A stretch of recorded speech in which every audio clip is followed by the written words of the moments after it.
Okay, okay, okay,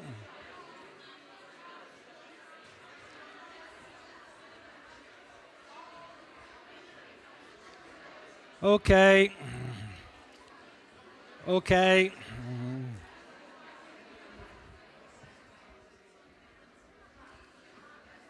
okay. Let's see if we can manage to see it. Okay, wonderful, wonderful. Thank you so much. Okay, maybe we can close the doors. There's still people registering, but they're coming in. I think we can actually start. Okay, so, well, welcome everyone. Teachers, colleagues from the European Commission, from the national support organizations, from supportive partners, colleagues online, welcome to the eTwinning Annual Conference 2024. It's been a while, actually. The last conference we had on-site was in 2019. And that was well, quite something. There was 600 people. It was in the south of France. It was really fun. And then something happened. You may remember something happened in the meanwhile, 2021, etc. Nothing really happened on site. So it's really good to be back on site. Also because, you know, in these conferences we like to play and to do things. And we're trying to do the same online, but it was not the same thing. So for instance, if you want to play a little, how many teachers are here for the first time? Raise your hand, please. First time, okay. Wow, that's a lot. How many people are here, have been to the eTwinning conference many times, or at least once already? Nobody? I mean, please say something. Okay, good. And okay, how many people are from a country which is composed of 5 letters? Count, please. 5 letters in the name of the country. We get in there, we get in there. Okay, okay. So now we assume that you can understand what I'm saying, which is good, and you can also count. That's perfect. Okay, it's going to be an interesting conference. I will talk about the theme of the conference in a while, but I wanted to touch upon just a couple of things. The objectives of this conference. There are 2 objectives. The first one is more on community nurturing. As you know, we intend to invite in these conferences roughly 80% of newcomers, actually look like more, but normally are 80%, and 20% of what we call power users, so prize winners and ambassadors. How many ambassadors are here, by the way? Raise your hand. Okay, those are the power users. You can go to them, and the objective, the main objective from the community point of view is to nurture the community spirit. So the idea is that when you go back home after this 3 days conference, you will become a power user. So you go back to your schools and you will be spreading the word about eTwinning and how good it is and how cool it is, how exciting and how much well-being there is in eTwinning. So let's see how we manage to do this in this 3 days conference, which is going to be composed of many things. Today is a plenary, and the plenary will be obviously a few introductions and a keynote about well-being. From a different angle, I would say more the digital one, which is equally important. There will be obviously workshops on site, and workshops for the colleagues who are watching online. By the way, I was checking before, there were more than 100 people online. Hopefully they're more. They're supposed to be actually a few hundreds. I'm sure they will join a bit later. So there'll be other panel discussions tomorrow, and then another plenary on Saturday. And of course, dinners and networking and sharing and feeling good together. Now, we invited the European Commissioner. Oh, sorry, before I go to the Commissioner, we like social media. Yeah, kind of. We kind of like social media. But for the ones who like social media, you can use this hashtag, which is on the screen, so you can post your messages and your enthusiasm and share with your colleagues who unfortunately are at home and cannot be here with us. So we invited the Commissioner for Innovation, Research, Culture, Education, Youth, and unfortunately she could not be here in present, but she sent us a nice video, so let's see this video.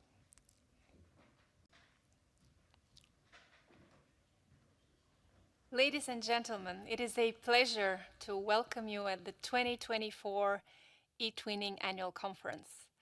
With over 225,000 active members, your community has brought together an incredible wealth of talent, expertise, and experience. Your achievements are exemplified by 2024's eTwinning Prize winners and nominees. Congratulations on the well-deserved recognition for the tireless work you do in bringing school communities together. This year's theme is Wellbeing at School. Well-being is a vital part of the whole system, whole school approach of the European education area, and I know the lengths that teachers go to, aiming to put in place supportive learning environments every single day and provide the conditions for young people to learn and grow in a positive school climate. These examples are reflected in this year's eTwinning book, Building Wellbeing at School, which is available as of today. It includes uplifting stories of eTwinners bringing joy to classrooms across the world. Such a poster creation project on the concept of kindness by schools in Croatia and Italy. Collaborative mindfulness activities carried out across 7 countries. And innovative video presentations on the idea of digital detoxing. Looking ahead, I'm delighted that the eTwinning theme for the next school year will be citizenship education. It will cover fundamental issues such as critical thinking and democratic engagement. I'm sure that this eTwinning conference will provide you with food for thought in terms of workshops, discussions, and opportunities to make personal connections online and in person. I wish you every success. Thank you. Thank you. You can applaud if you want. She's probably listening. She's probably listening online. So well-being at school, isn't that revolutionary if you think of it? I mean, when I was going to school, that was last century, I think. You went to school and, learn, and you went to school and teach. But did you ever ask your pupils, are you feeling good? Are you okay? Is it well-being something which is in the agenda? I mean, I don't remember this actually happening at all. I mean, let's be honest. I mean, you were supposed to study and then take the exam and interrogations, etc. Well-being suddenly has become something very important. I mean, the Commission already mentioned the education area, European education area, which is actually one of the pillars of what is happening in terms of policy from the European Commission. OECD published the Learning Compass 2030, where well-being is actually is one of the probably the most important pillars, well-being. And this is all based on sharing responsibilities, having students' agency, having not only things happening because you're told that you should be doing things, but you should be part of the decision-making process. And that's something I find very revolutionary. Of course, what happened in the past years, and especially in the past 4 years, has put together a few thoughts about what well-being really is. If you think of it, the pandemic, the discussion, going back, going to home and having distance learning, triggering thought about how well-being is treated at school. And I was hoping, actually, I think we tend to say it is good that this notion of well-being remained after we went back to the normal of being at school. So it's actually quite thrilling that well-being is part of, well-being at school in particular is actually part of this conference. And don't take it for granted though, because well-being is something you need to make happen. It doesn't happen by itself. There must be, the Commission mentioned the whole school approach, so it must be the whole school as part of a community that builds well-being. So pupils, together with teachers, together with the leaders, together with the local community, all together build well-being. It doesn't happen just because one individual teacher, such as probably many of you, go to school and make pupils, or your pupils, feel good. They need to feel good in the entire school environment. And that's what we're actually going to learn in this conference. How do we make sure that the entire school takes as a well-being one of the main objectives? We're even thinking about that maybe it should be part of the eTwinning School mission. Well-being, don't take it for granted. We talk about shared leadership, we talk about students' agency, but maybe well-being should be part of what we consider eTwinning Schools main principles. So we're still working, we're still discussing about this, but let's see where we go. So well-being is important. It cannot be improvised. It's actually up to you, to the school leaders, to the pupils to make this happen. And we actually asked our national support organizations what well-being is. You're all familiar with NSO, National Support Organizations. Well, eTwinning could not exist without them, and they're on the front line. So you probably talk to them all the time, and they probably, hopefully, talk to you as well.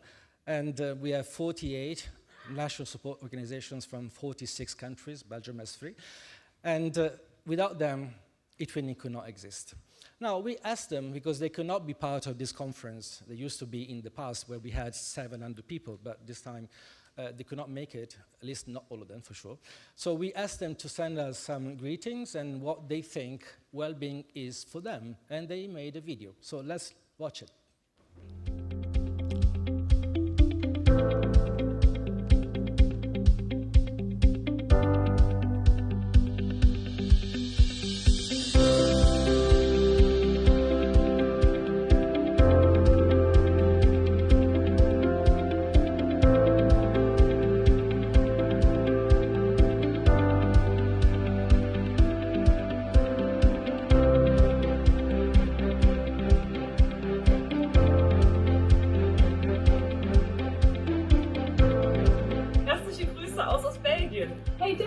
May I join you? Oh, yes, of course. So nice to meet you. Hi.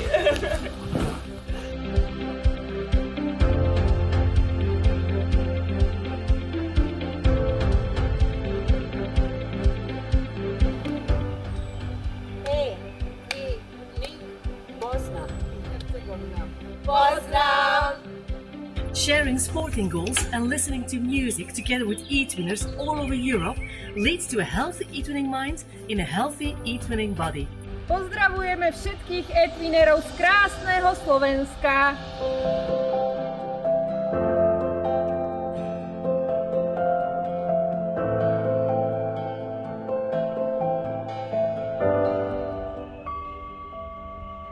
Gerovės skambantis linkėjimai iš Lietuvos.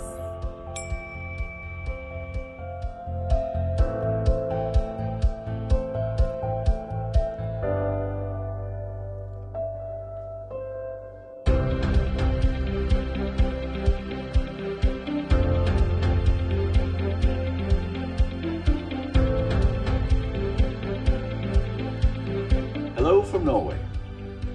Wellbeing means creating a supportive and balanced environment where everyone can thrive and feel valued. Much like a flourishing plant nurtured with care. مرحبا من NSO فلسطين.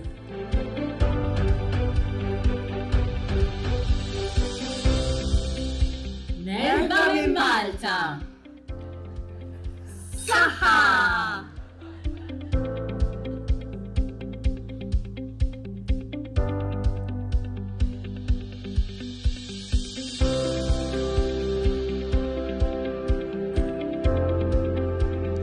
Thank you.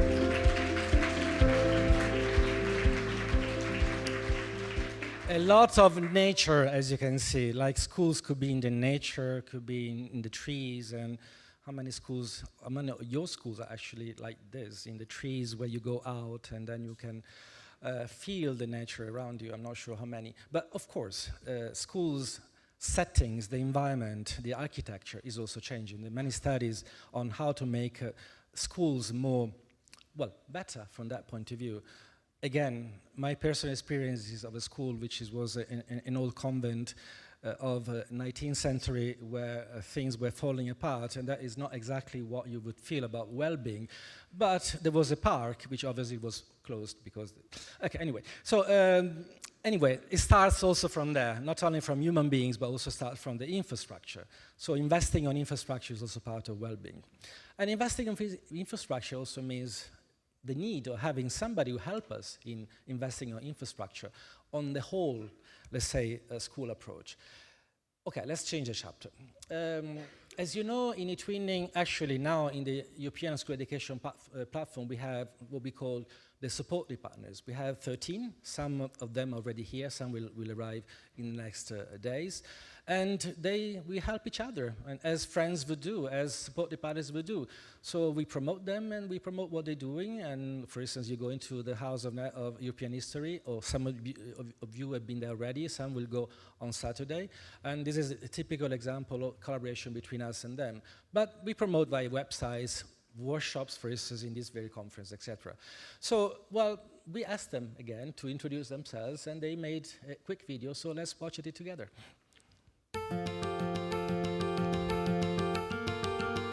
Association for Teacher Education in Europe aims to enhance the quality of teacher education in Europe through active dialogue and international exchange of research and practice in initial and in-service teacher education. We are the federation of 22 non-profit and volunteer-based organizations in Europe promoting intercultural understanding as the tool for creating a more just and peaceful world. European empowers the cultural heritage sector in its digital transformation, developing tools, expertise, and partnerships to make cultural heritage accessible for education, research, and creativity. Our mission is to enhance understanding of Europe's shared history. We work with children and teachers to empower them to resist online disinformation and polarization, and to understand how ethical journalism works. Digital citizenship is an increasingly important domain, and in our team we ensure that all citizens, mainly children and young people, as well as educators, are properly equipped to enhance their digital skills and competences, while at the same time know how to navigate safely and empowered online. We advocate for families and their rights, all types of families, without discrimination. As you can imagine, education is a core part of our work, and so we're honoured to be a supportive partner.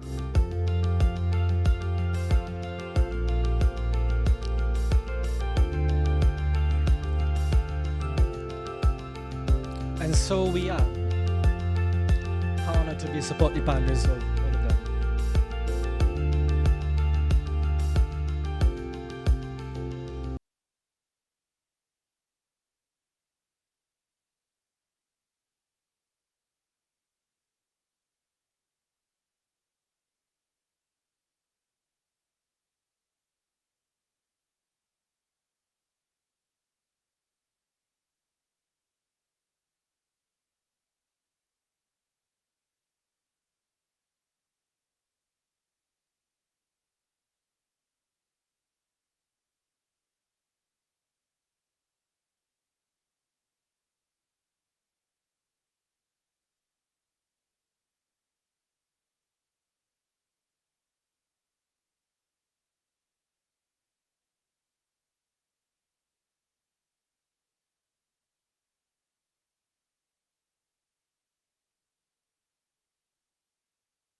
ask you to slowly go back, and you will have time for pictures later. Thank you.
So, good afternoon to all. I think you are very excited. I suppose you had a nice coffee. I'm Irene, and together we are going... First of all, I would like to welcome also our online audience. They are here around us. Can we say like a hi, to have a bit like cheerfulness to all the audience, like to hear you? Great. So, we are here today to celebrate the winners of the eTwinning Prizes 2024 in 5 categories. We will award the teachers, but also the pupils that they worked hard to do such amazing projects. Tomorrow, they are going also to present online and on-site our winners, but also the runner-ups, their projects, so you will have more opportunities to see how they work to get, some tips, some ideas.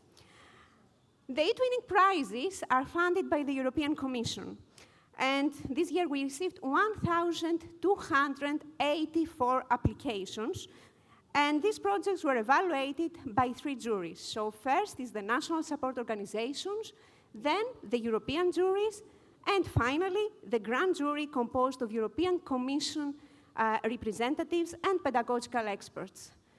The evaluation criteria are 5.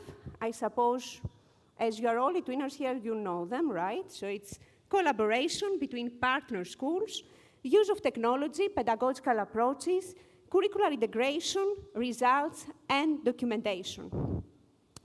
So, without further delay, I would like to invite on stage Mr. Joslan Amalfi from the European Education and Culture Executive Agency of the European Commission to reward our winners for the category Early Childhood Education and Care with the project The Sense of the Rainbow Colors.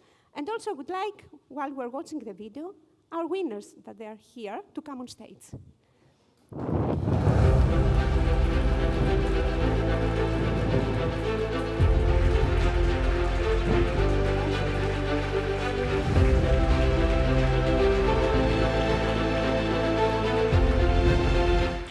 We work with children with special needs education. They have a little problem to learning names of colors. So the sense of rainbow color can give them a chance to feel with all senses. They can feel it, smell it, or touch it.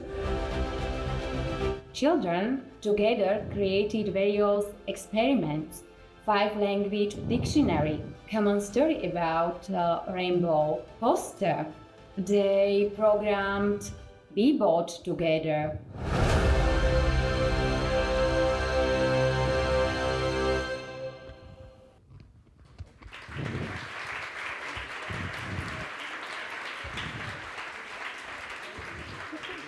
Congratulations, you can hand in the prizes.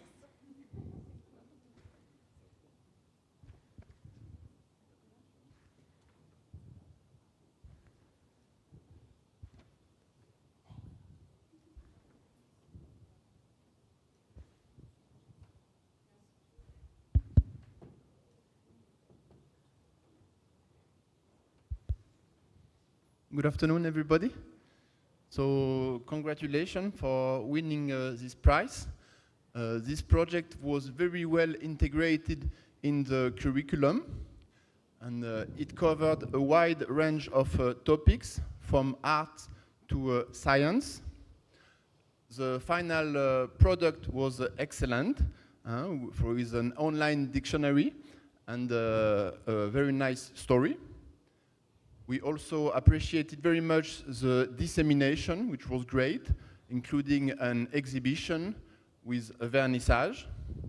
And all in all, given the young age of the children, I can only congratulate the children and, of course, the teachers. So, congratulations.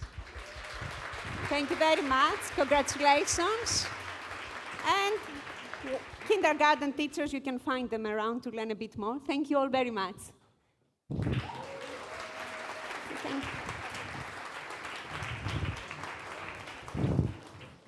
And now I would like to invite on stage Mr. Mitch Ward from the Executive Agency of the European Commission to reward the winners for the age category 7 to 11 years old for the project The Adventures of eTwin Fish. And also I would like the teachers, where they are there, to join us on stage.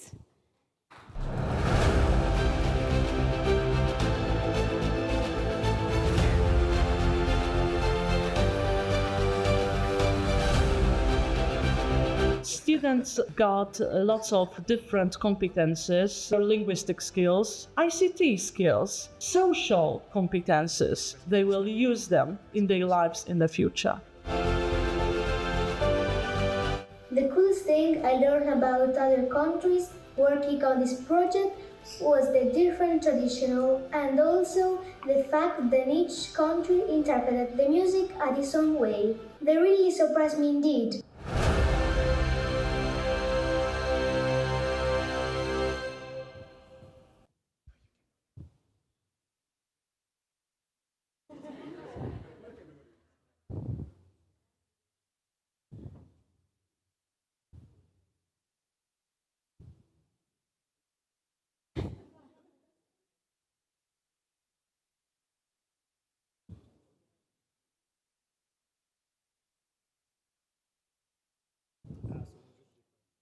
And I would like here to point out that maybe they look a lot, but they are not coming from too many schools. They are coming from 3 schools, so this means that they worked in school teams, which is really important also to mention here.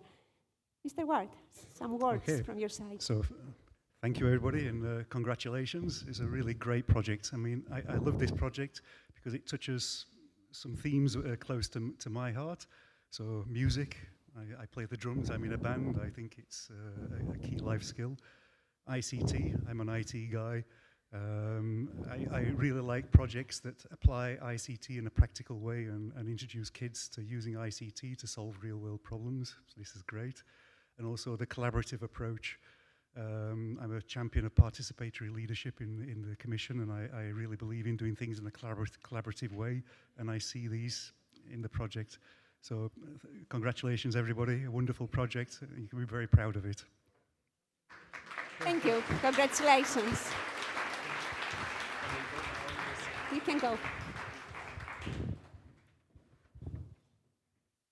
And after after our younger students, we go a bit higher now. And I would like to invite on stage Mrs. Mathilde Grosjean from the Directorate General Education, Youth, Sport and Culture of the European Commission to reward the winners of the 12 to 15 years old category with the project Oceans.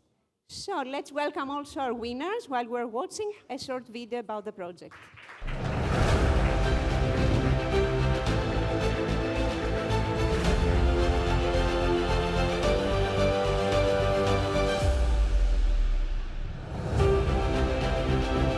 Environmental protection, climate change, pollution are part of the topics of our Erasmus and represent the mission that our institution proposed. So we contacted different people and different organizations, and the common link is that all of them work around the world of the sea. English has become a funnier subject, and it is fun to learn by communicating with other teams in English.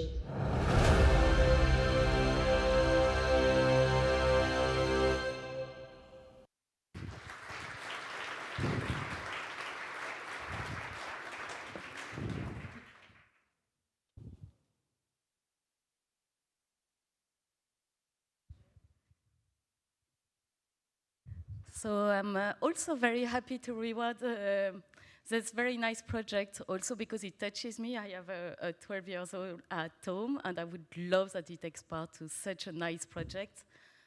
Oceans, when you know that the planet is covered by 70% of ocean, it really talks to everyone, I think.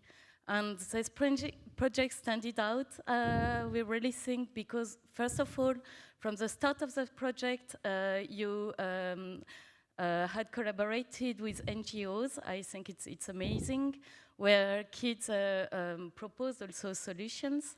And in terms of dissemination, you even had, I think, radio and local press talking about it. So again, congratulations. It's a very, very nice project.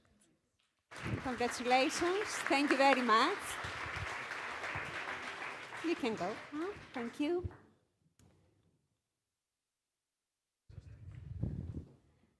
And now I would like to invite on stage Mrs. Amy Burnett from the Directorate General Education, Youth, Sport and Culture of the European Commission. And she's going to reward the winners of our older age category, 16 to 19 years old, for the project Code of Mystery. So let's welcome the winners on stage while we're watching a video.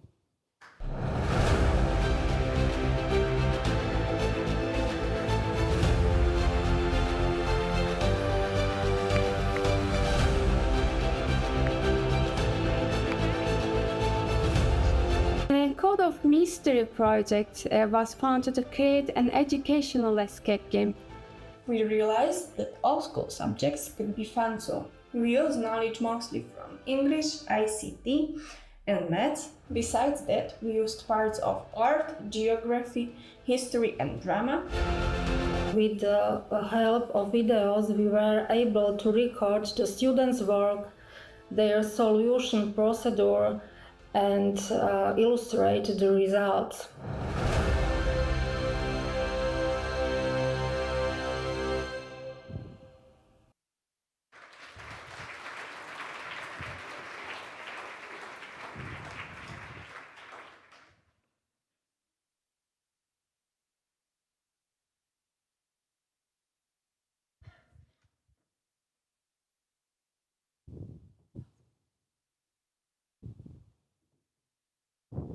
Thank you very much. I just wanted to congratulate you for, I really, really liked this project. As a mother of 3 kids all who love maths, I loved seeing how you got children to think about maths in a different way and realize that it's actually really practical.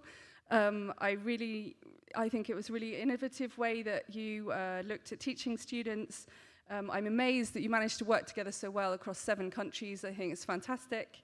And just really well done for covering such a challenging topic in a really exciting and game-based approach. I think it's really great. Congratulations. Congratulations. Thank you all.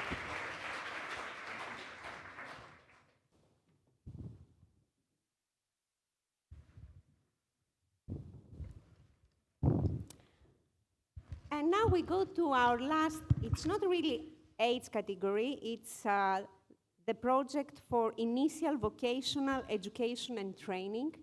And I would like to invite on stage Mr. Peter De Bruin from the Directorate General for Education, Youth, Sport and Culture from the European Commission in order to reward our winners who are over there.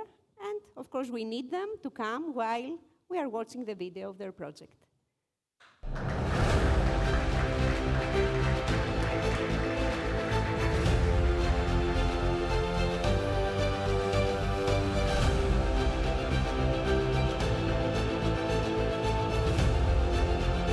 We wanted to start a project combining how to cope with fake news in the media, specifically in chemistry science. I learned a lot through this project about chemistry and food technology. I learned about additives. I also learned more about new experiments.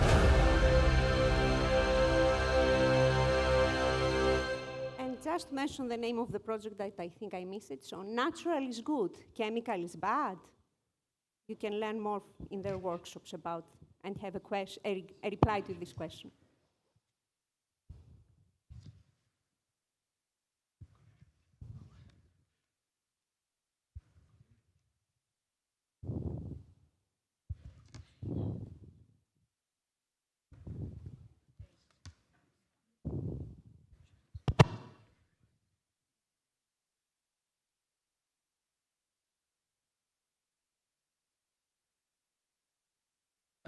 So also for this project, we really want to warmly congratulate you on this outstanding project, which we are very glad to also give an award to. The title, as it already says, was a project which illustrated the fact that you tackled a challenging topic, but you succeeded in making sure that your pupils were able to critically reflect on a topic like, is this really true? Can we challenge those generally accepted beliefs about natural products, chemical products? And so we were really impressed by the way how you tackled this project. You made very much use of creative use of ICT tools. You really made sure that the pupils were actually really working together in the eTwinning style, the eTwinning spirit, so that was also very nice to see. And we also were very much impressed about your dissemination practices. We saw e-books, we saw a lot of sites being created, some kind of a conference online as well, so that was also very nice to see. So for all those reasons, very well done and congratulations. Congratulations. Thank you very much. Thank you.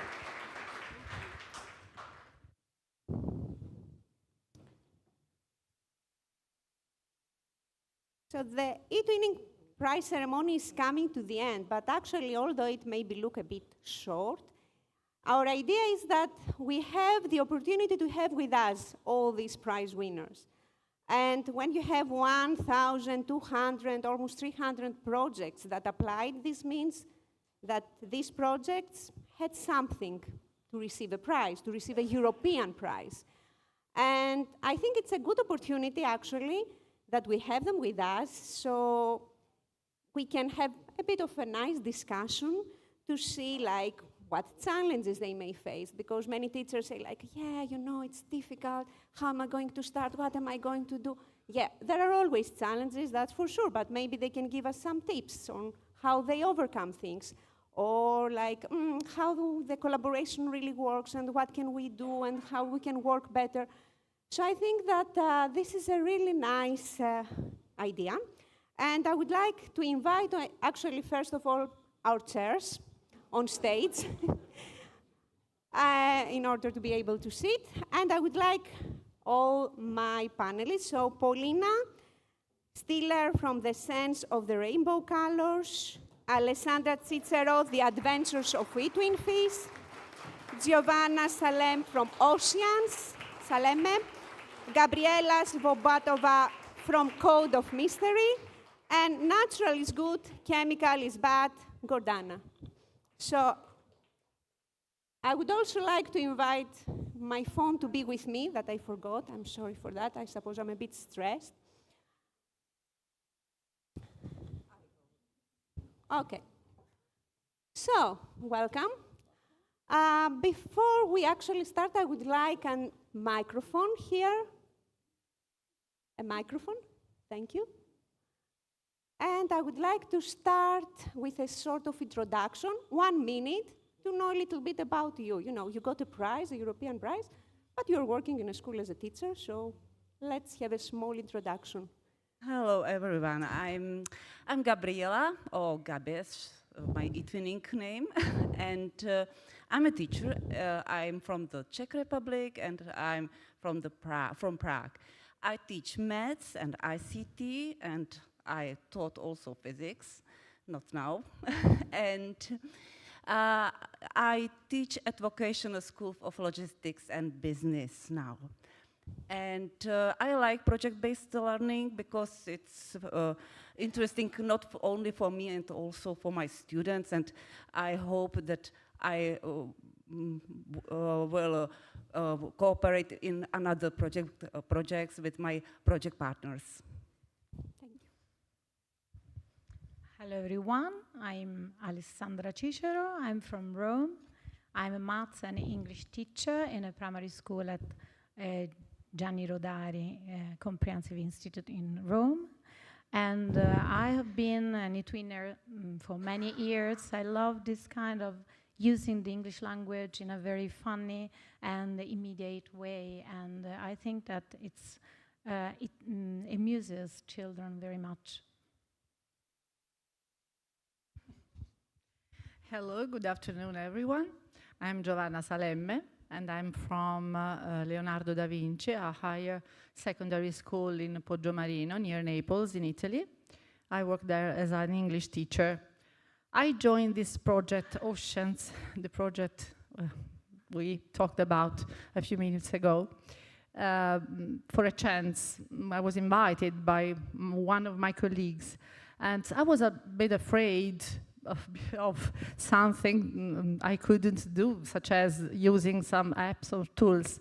But I was supported by my colleagues and by my partner colleagues too, the Spanish school, 2 Spanish schools, one of Mazaron and Los Alcazares. I don't know if I have pronounced it the right way.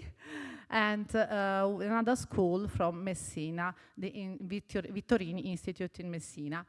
I liked this project so much that I have joined for 2 years more eTwinning project. This is my 3rd year. And I think it is a way of promoting motivation and stimulate children and students and getting out of the routine teaching. Thank you. Hello.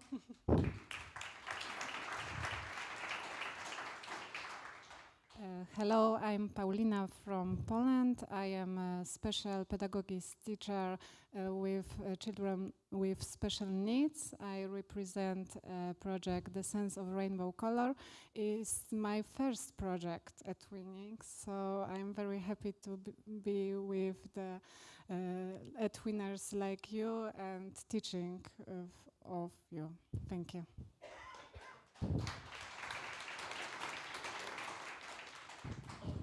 Hello, everyone.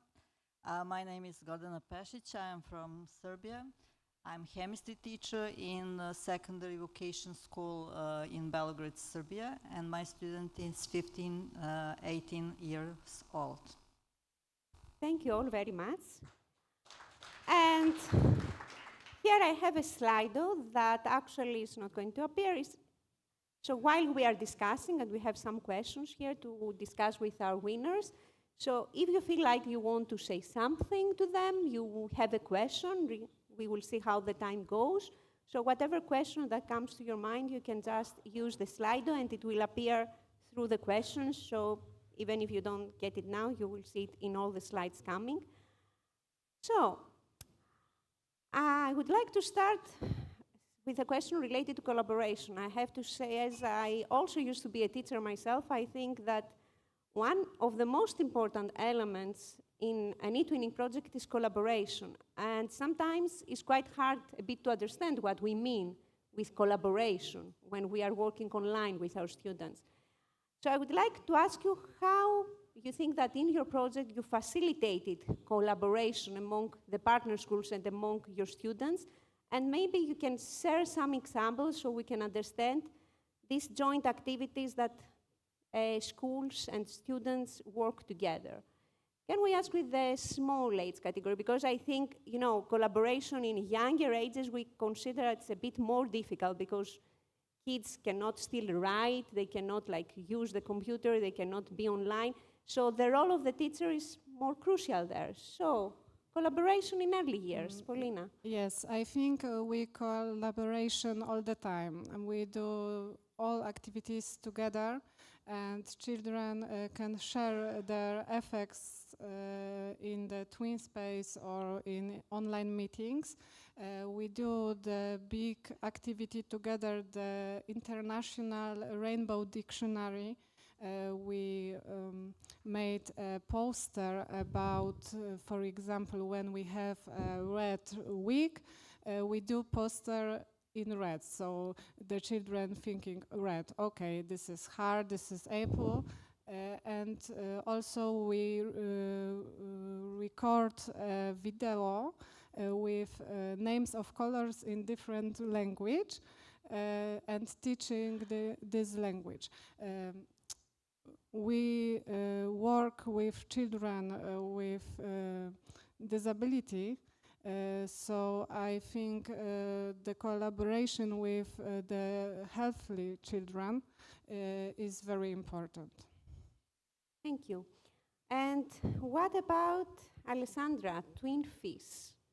Yes, I think that collaboration, yes, is one of the key words in every eTwinning project. We as soon as we had the approval of for our project, me and my co-founder immediately set up a first online meeting between all the project partners to introduce ourselves, because as you can see, we are many teachers, and also to discuss about the aims, what we would like to be. And likewise, for the children, as regards the students, we immediately arranged online meetings, one at the beginning of the project, to let them introduce themselves to the European mates, and also to learn something from the other European countries. And then at the end of the project, to play our final product, which was a goose game. And we collaborated in all the team works. We tried to share every kind of products we created. For example, at first, our project is about sea creatures. So we created blank prototypes of the figures and then shared the parts among the several classes. And once they had been decorated, we collected them and created the joint and final picture of the character. We had acrostics and also sea landscapes created together during the online meeting. So it was very nice seeing how the blank canvas was being decorated during the online meeting. And we had also a product of which we are particularly proud, because it was a digital picture dictionary, and we were able to involve, as the colleague said, all the children with special needs, because they could utter simple words and draw simple drawings. And also the board game, the board for the final game was created by them. Thank you. Giovanna, we are having 12-15, so their collaboration is a bit more easier, I think, no? Yes. The main instrument, the fundamental means to achieve a real collaboration for us was to always to work in international groups. So this was a very important element, so that they could enrich each other's skills and competencies, obviously giving the specific roles according to their skills. But the students were the real protagonists of our project, in that they chose with us their role, and in this way we promoted also their decision-making process. But collaboration was achieved through specific apps and tools such as Padlet. For example, at the start of the project, we created a Padlet to have them introduce and talk about their preferences and hobbies. And the Padlet was open, and the partner schools, their partners could comment on their introductions. And this was a way to make the activity really interactive. Or, for example, open forum threads on the platform, on the European platform, where they could exchange ideas, opinions, and collect the questions for the interviews, because we had so many collaborators, external collaborators, and lots of interesting interviews with experts and artists. But the interview carried out by one class group, was always collaborative, because it was the result of all the questions collected through among all the other schools. So this was a real collaboration for us. As for teachers, the starting point of every eTwinning project is, as my colleague said, a video conference where the objectives are set and shared and agreed on, of course, and effective activities are outlined, and there is a good division of tasks, each according to competences and interests too. Gabriela, Code of Mystery. When I first saw your project, I saw lots of people there. And I mean, I have something with like collaboration. I always think that the less people in a project, the easier the collaboration is. Of course, the more experienced you are, maybe you can try and you can do it better. But I mean, when you have 30, 40, 50, I have seen projects with 100 partners. How can you really collaborate with all these people? I mean, it looks nice to have like from all countries in eTwinning a project, but if you want to achieve real collaboration, how can you actually do that? So yeah, our project was game-based math project, and students work mostly in teams. The teams, in the first part, the teams of Turkey from Kirkale, Slovakia, and our country prepare for other national teams 3 stages. We shot videos with instructions and prepare interactive maps. There were hidden the clues that the other national teams had to decipher. They used historical encryption method, for example, Caesar cipher, or affine cipher, permutation cipher, others. And these teams shot videos about their work and their results. And there were 25 videos during the first part. And then the students worked in mixed international teams to identify the suspect in police catalog, then prepare presentations that these teams presented on common online meeting. And in the second part of our project, the students work in national teams again, and they developed their own unique cipher methods. And these methods were combined into one, and it was multi-stage cipher method. So the result or output of our project parts, the first part output was the escape game with its solution. It's available for the public. And the second part had the output, the multi-stage cipher method. It was really great cooperation, all national teams and mixed international teams and all my project partners. Gordana, vocational students. In our project, we have three parts who had contributed to a successful project. First part is project plan and distribution of a task. Second is communication and collaboration, and my colleague said something about that. I will say something about project plan and distribution of task. In our project, we do that before start the project. We use Trello application, and every partners have access to Trello application and make decision what activity want to do, what they suggest, and something like that. And after that, we make a Google form, and every teacher answer the questions what they want to do on which way, and after that we complete the project plan. Great. So student agencies, students have a say, collaboration, international teams, project planning, many meetings.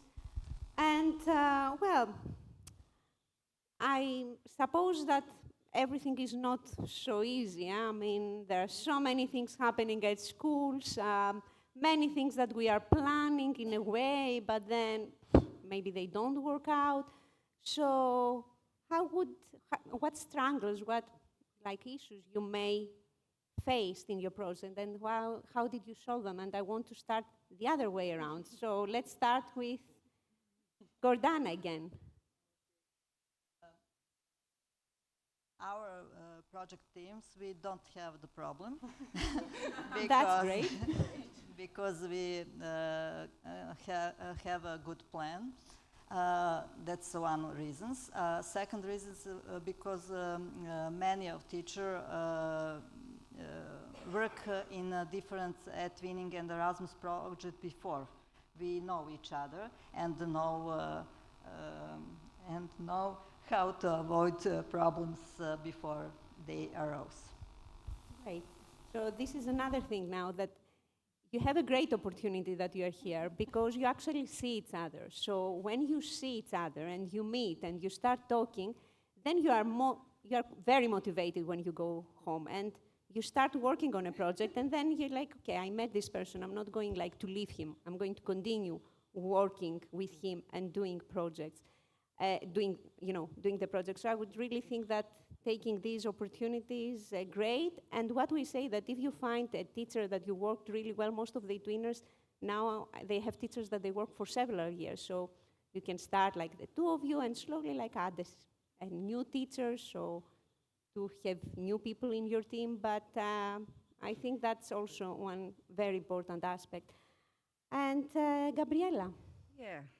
At the beginning of our project, there were still technical problems with TwinSpace, so we started our work on a project blog.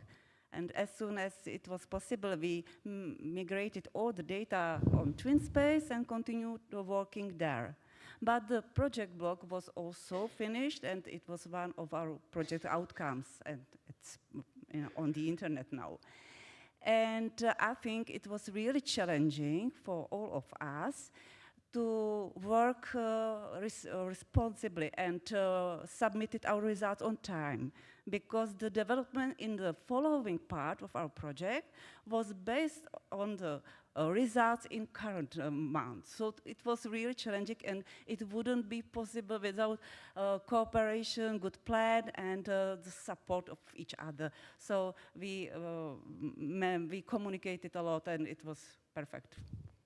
Thank you. Giovanna. Yes, I can remember that the struggle we found in this project was pandemics, because the oceans was carried out during the pandemic period. So we couldn't plan so many outdoor activities or other kind of activities we had thought about. But I can say that this struggle, that was a difficulty at the beginning, at the start, then turned into a strength, because in a period when students couldn't go out, couldn't have personal contact with teenagers, with their classmates, with their teammates too, they could interact online. They could have this kind of experience. So it was a good experience too that year. Another difficulty that we often find during eTwinning project is try to involve the shyest students and the weakest students, because they don't feel comfortable, because they aren't very fluent in English. So it is difficult to involve them. How did we solve that? With group work and pair work, and assigning them the roles and tasks that were suitable for them. For example, of course, they didn't want to expose themselves or to talk during the video calls among students that we arranged. So give them other kind of tasks, such as writing letters, writing the scripts for a video, for a collaborative video, or do the drawings, for example, of a poster. So the activities that they feel comfortable to. And that we realized that promoted their self-confidence. So this was a way of getting out of that difficulty. I think that most of the difficulties we have found, but we have tried to overcome the struggles. We have tried to also to involve other colleagues of other subjects. That is a real interesting thing, because we can help each other, we can support each other. For example, in my case, that was me and my science colleague, that is not here today, who joined the project. And we supported each other a lot, because of course she dealt with all the scientific activities, such as experiments and so on, and I cared about the language and the language games, or all the linguistic activities that we carried out. Alessandra, primary school. Yeah, primary school, and we had to solve a very big and unexpected problem, because, as you know, the title of our project is eTwinfish, the adventures of eTwinfish. But when we asked the pupils to think of a figure that might represent the protagonist, and a class decided to create an octopus. And this was an unexpected problem, which gave birth to a lot of discussions among all the project partners, because we didn't know what to do, whether to follow and respect the pupils' will, or to respect the biological rules. And we discussed a lot. Actually, it was a very hard decision to make, but at last we decided to leave the power to the pupils as an act of democracy. And that is why we have an octopus as main protagonist of our story. Thank you. You solved my, because I was seeing this octopus logo. Everyone asked it. eTwinfish, Yes. I was like, something doesn't work here. Paulina, okay, so younger students. Yes, I also think we have a good team, so we don't have a big problem, but I think the Sense of Rainbow Colors is a quite intensive project. We have per a week 3-4 activities. So when I am sick and don't be at work in the next week, I must do 8 activities. So maybe this is a problem in our project. We don't have problem with language because most of us come from Slavic countries, but also we have a good friend, Google Translate. So this is not a problem. In Poland we have a problem because one of activity is programming Bebot, and we don't have a Bebot in this time. But we are creative, eTwinner teachers, so we made a programming math by ourselves, and we dressed up one girl, Hania, like a bee, and the rest of children direct when she must go. That's really creative, I have to say. I mean, so you see, maybe even technology is not there, but creativity of teachers is there. So I think you can really do many things, even without too many equipment. So I think that's a eTwinner, actually. So I would like to go to the next question. And I would like to ask you, what did you like most in your project? Maybe you can tell us a moment, a story, something with a student. I don't know, something that you remember from your project. So, Paulina. I think that every moment when our pupils come to us and tell, Mrs., when we start a new activity, we want no new color, and they are totally involved for this project. But I think my best favorite activity in project is every activity with sensory. For example, we have a method named Sensoplastica in the end of the project. Is the method we give a child a space in the foil and give a natural eatable project and tell to them, do what you want. So it's very dirty activity, but I work with children with disability. They have a lot of problem to do something without an instruction or answer key. So and they have also a project with consistency of substance. So I noticed that if we do a lot activity like this and give their child a time, is better that we always give them instruction. So in our project is a lot of sensory activity, and this is the clue of our project. Thank you. Alessandra, the eTwin octopus then.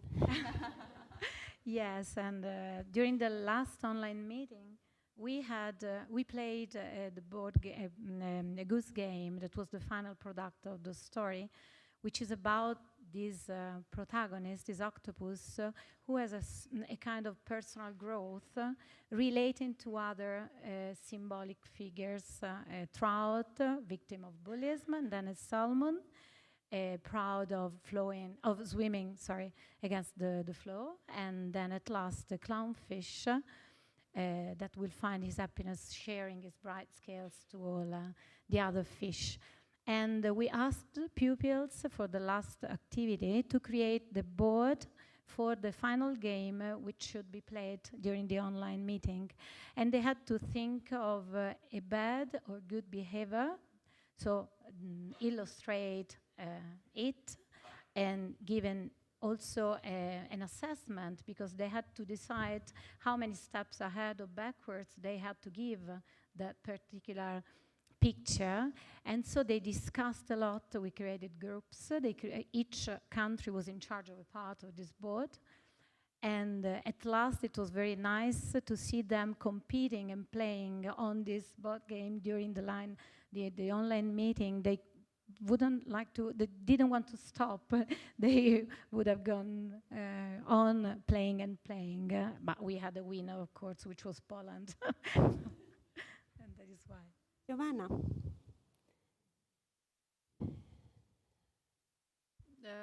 The thing I remember that I liked the most maybe are the interviews.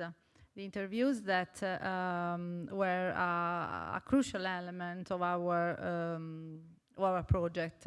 The fact that the students could have the opportunity to meet face-to-face or online famous, well-known people was a way of expressing themselves or answering their curiosities. As regards my school, we arranged a visit to the Anton Dorn Aquarium in Naples. And there they could meet the Professor Ferdinando Boero, who is a famous zoologist. They had interviewed him in the previous week, and we hadn't told them they would meet him, so for a surprise effect. And they were amazed of that. They were excited. I will never forget that moment, that experience. Another thing that struck me was in the final part of the project, when we considered and analyzed the final surveys we gave to students and parents, that 80% of the students' parents, or our students' parents, stated that they had changed attitude towards environment. They were trying to do something in their small way. They had become more aware about the issues related to the plastics in oceans. So they had reduced the use of plastics, and they were now more aware about sustainability. This was a successful outcome for our project. Great, and I mean, I saw you had like 12 interviews. I think it was 12, the interviews with the different people related to oceans. It was amazing how, broad... The interviews were held with experts of the seas and oceans, with artists, marine photographers, mural artists, always relating to the theme of seas and oceans, and with educators too. And they gave important and interesting tips to students. They have a really nice final outcome, an e-book, where actually is all the work they have done there, and it's really like, you can just read it, for information only. I mean, it was really amazing, the job there you did. Yes, well of course, really interesting. Gabriella. Probably the biggest shock and surprise for me was being introduced into the project, because there was only the general plan at the beginning, and it was a little difficult to explain, also to know what to do. But I trusted the authors of the project, Monica and Nevin, because we cooperated on many successful projects before, and it was a really great project for me and for my students. And the second moment was for me, and I think also for my students, the visit of Turkish team from Kirkale in Prague. It was the first time we met together and in person, and the students cooperated on the last project activity, and also they visited the city, Prague, and they had opportunity to know each other better, and I think it was very pleasant and nice, and they are still in touch now. They were part of another Erasmus. They came. It was an Erasmus project that they were coming, or it was Erasmus. Turkish team come to our school, and we combine all these activities. Yeah, because it's really good, and we have many Erasmus projects that they are like doing an eTwinning project, but sometimes we see that an Erasmus project is using the twin space more as a repository of activities, of actually the mobilities, what they are doing there, and there is nothing related to how they collaborate before the mobility, during, after, how maybe they can also involve students that they are not involved in the mobility online to do things. So It can be combined nicely if it can combined in the right way. Yeah, it wasn't planned at the beginning of the project, but it was nice finish or the end of our project. It was really, really a strong moment for all of us. Thank you. Gordana. I think every project have many interesting stories. And this occasion, I will present a STEM activity outside the school. In this activity, teachers and students partner school can plan one activity outside the school. Every partner plan different activity. And interesting story for me is activity outside the school, Eat Your Flowers. That is activity of secondary vocation, evening vocation school from Greece. They go to hydroponic greenhouse where they edibly flower grow, and they analyze that flower and bring some flowers to school and make delicious salads. And that creation is for me will be very impressive. Because that is evening school and students are 18 and plus years old. Thank you. So I have already actually selected 2 questions from the audience, be prepared. But I have a last question from my side. So you show that we have many teachers that at least they are coming for the first time in the annual conference. Can I ask, how many of you haven't run any twinning project yet? Are there people without any twinning project you haven't done before? You don't be afraid. No project at all before. Okay. Excuse me? Okay, Amy's there like pointing out. Okay, how many have a little experience, not too much experience of running projects? Don't be scared, I mean, you know. So you see we have some people there. So what advice, what do you think it worked well in your project? And you know, I'm not experienced, I don't know, I start now. So what would you tell me? What tips would you give me to start my twinning journey? So let's start again with Paulina. Okay, this is my first project, but I start with twinning in 2020, and you know it's the year of COVID, and in this year I was pregnant, so I start one project, but then the event starts because we are at home. But when I come back to work, I don't give in. I go to the conference in Warsaw. I find wonderful partners, and I think is the clue of the project. Find partners who have the same goals, and don't be afraid about you hear that my English is not very good, but it's not a problem when you do the project. So it's a wonderful, wonderful experience. Thank you. Sorry, I'm very stressed. And just do it. Thank you. Alessandra.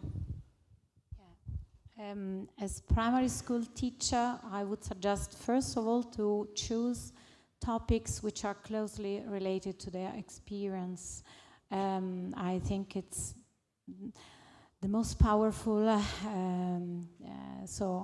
weapon we have to involve them. And second,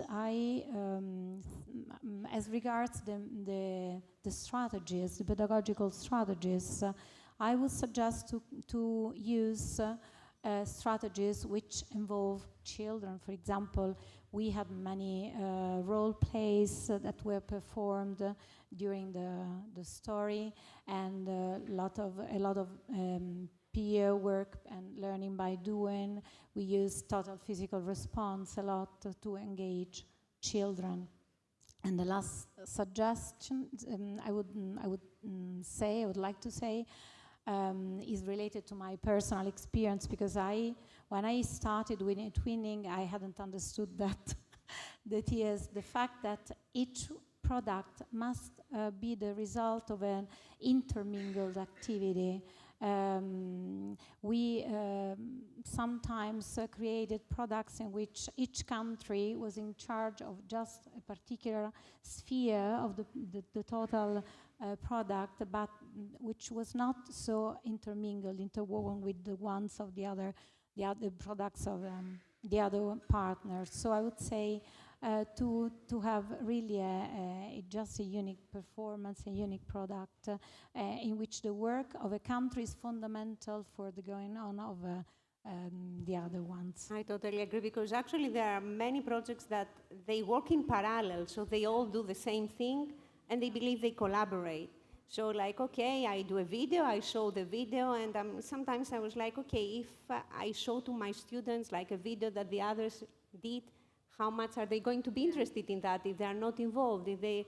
So I'm saying like sometimes that it's better to have less activities but more collaboration than lots of activities that it's actually parallel work that you could actually do it by yourself in your school, so you don't really need your partners there. So I think it's really important.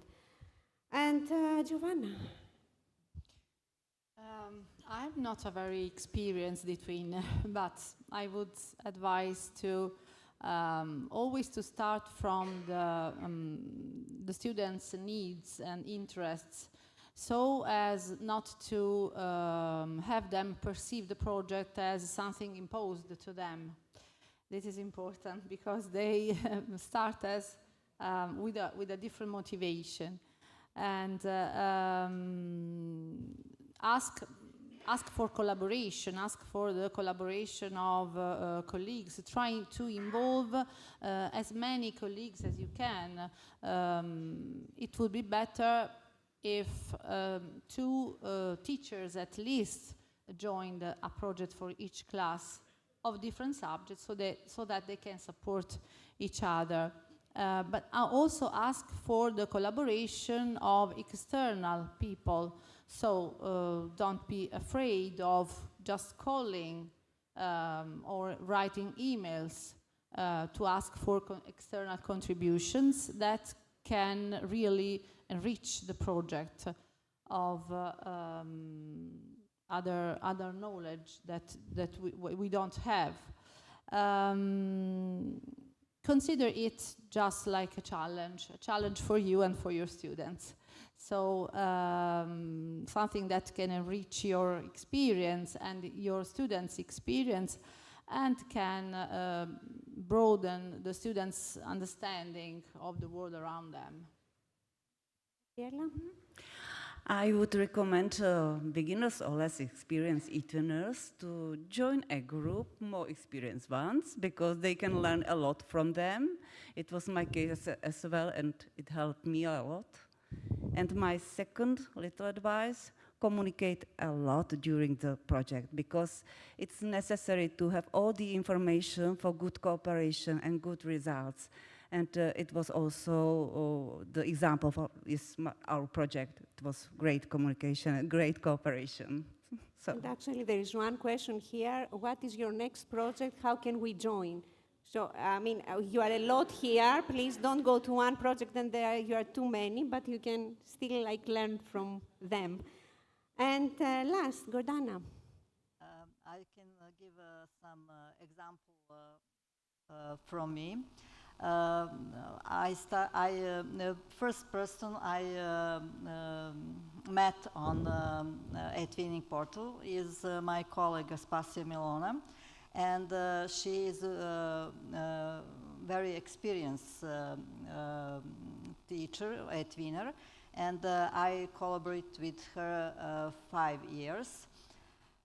And that experience with her on my first project is given me opportunity to learn a lot how organize activity on eTwinning and how plan project and something like that.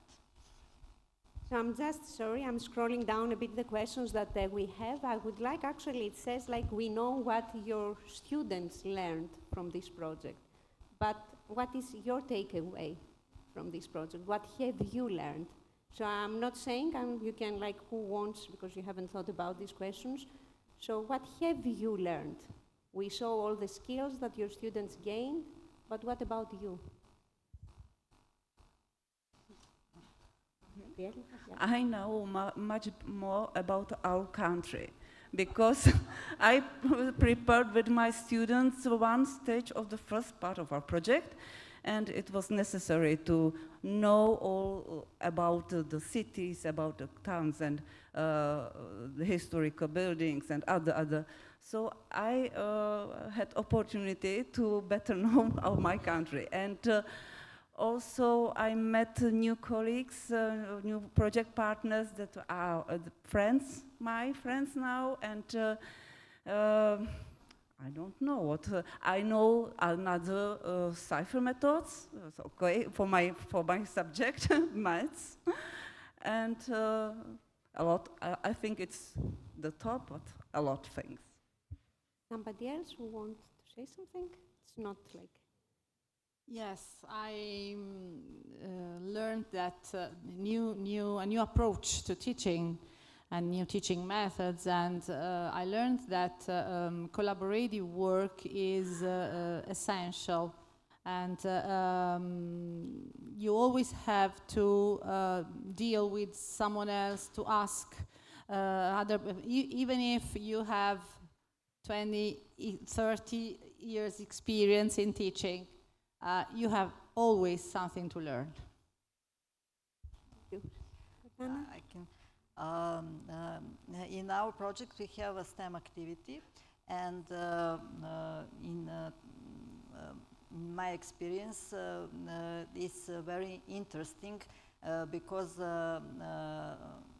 same experiment doing every partners in their school, but way on which they work and realize that experiment is for me to learn more about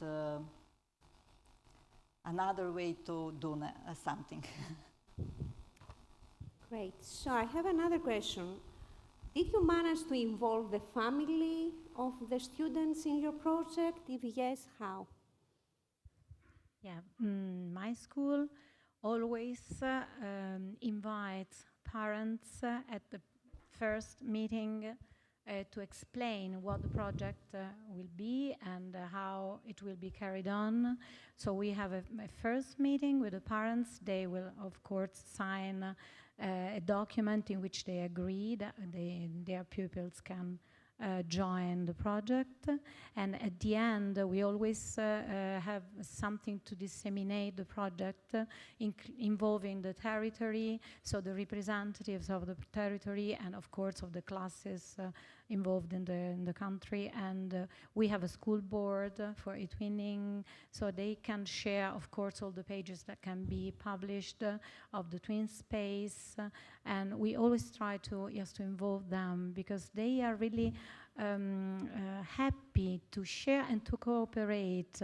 For example, during the COVID, we continued with eTwinning projects, and families helped their children carrying on activities at home, so it was quite nice. Yes, maybe no. Okay, my partners from Slovakia, when we have week when we do activity with pumpkin, they join the parents to kindergarten and have a pumpkin day.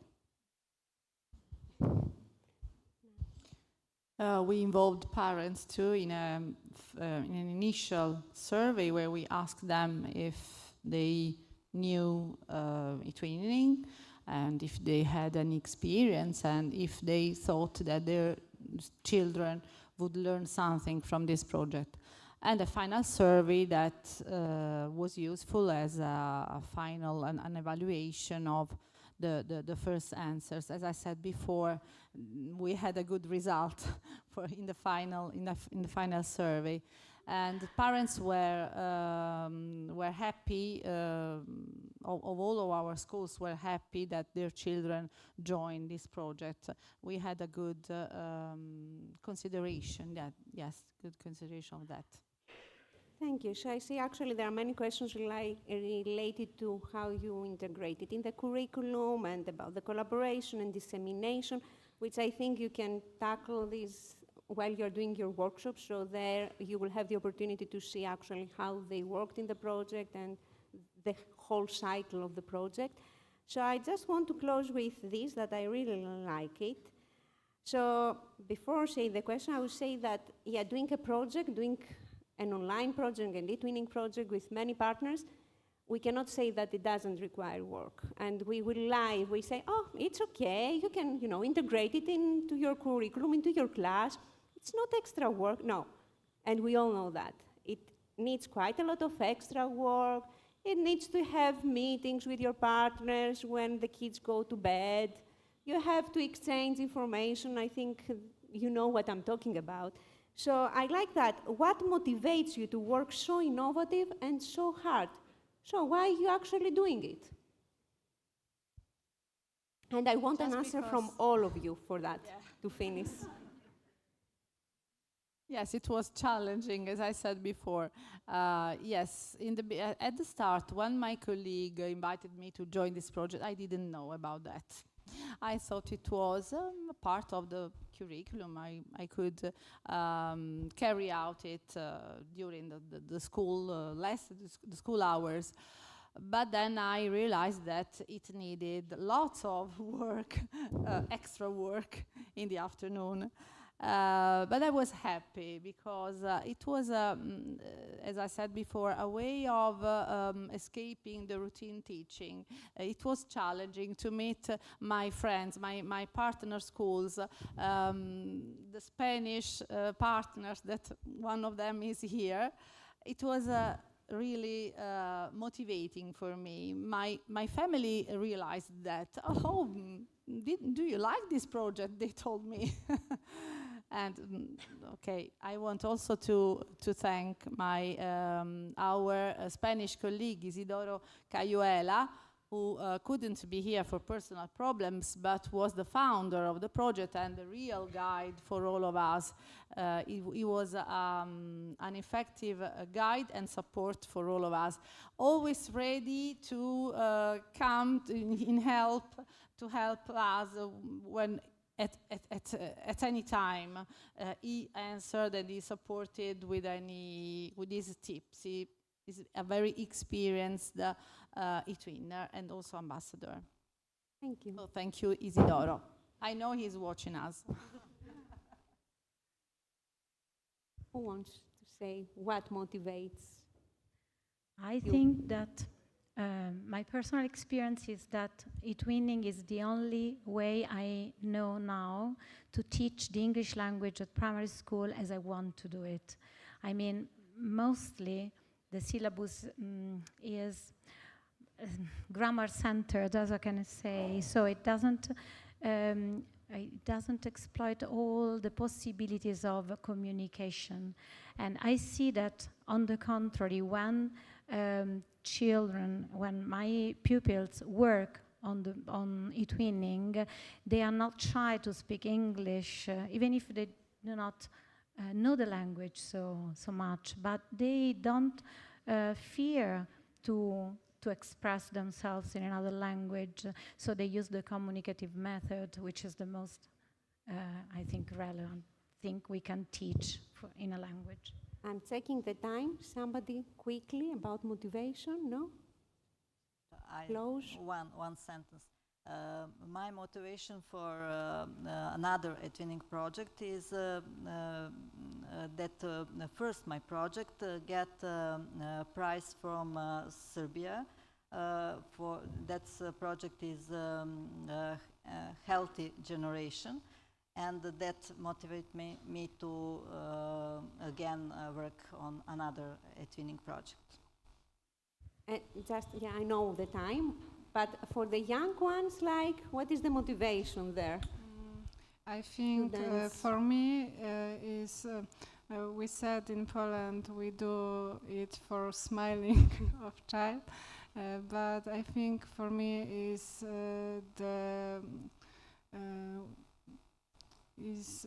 very sorry. For me is. The great way to get out with a safe zone, get out with routine. So the project is fun. The project, I do more activities like outdoors. I do more activities with IC tools. So for me, it's very. And I suppose for the students as well, yes. Because they manage to learn things yes. in a really nice, creative way, and they have, I suppose, quite a lot of benefits, right? Okay, yes? Okay. Yes. The last.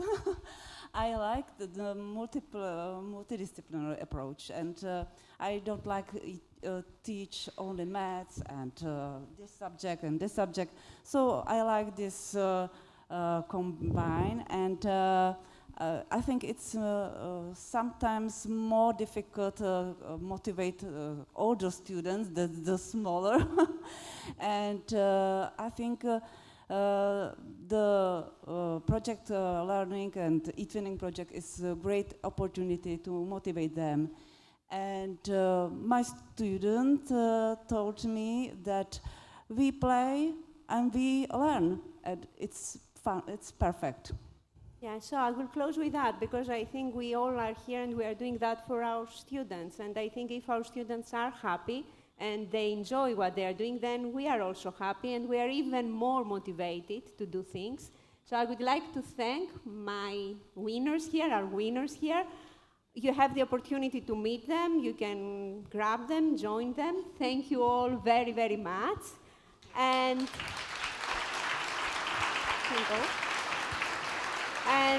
I would like, thank you. I would like here to thank our online audience, because the online audience are leaving us now. So you can continue tomorrow, the registered users, with the eTwinlandia, with the networking that actually is coming for us now. So I would like to invite on stage my colleague, I was looking, Marta. And we have to move the chairs. It's a bit of, it's for